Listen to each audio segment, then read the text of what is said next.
Hi everybody, my name is Marco Arnoletti. I'm a powertrain chief in Bugatti Rimac, and I'm here as a technical judge for the Alpe Adria 2022. A brief introduction about the static event. So let's describe the main areas that we're gonna test and check with the students during this event. So there are basically 6 main areas. The first one is about powertrain. So we're gonna discuss with the people about both hybrid, combustion and electric vehicle, depending on the choice of the single teams. For example, on internal combustion engine, we asked them which kind of engine they selected, the type of transmission, the integration with the rest of the chassis. On the electrical side, we discussed with them the specification of inverters and electric motors and the battery pack, of course. And last but not least, for the few teams, only 3 in this competition, who have decided to go with an hybrid solution, we asked them the hybrid layout and the reasons why they decided this kind of layout or a different one.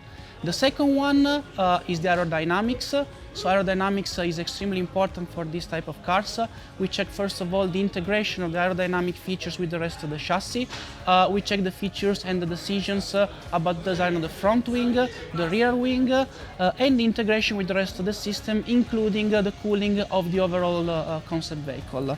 The other one is chassis and ergonomics.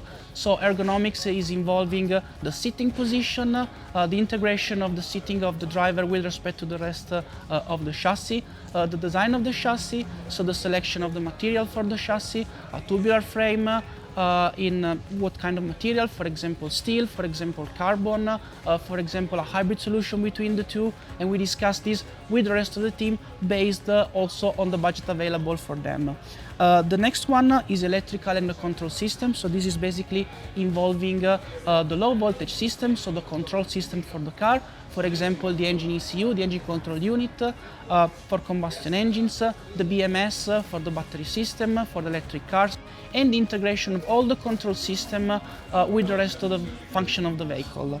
The other one is the vehicle dynamics and suspension. So we asked them about the decision of the main geometry of the suspension, front and rear ones, the integration with the rest of the chassis and the rest of the system, the capability of the suspension to transmit power and torque into the tarmac, and the overall integration of this component with the rest of the chassis and the powertrain.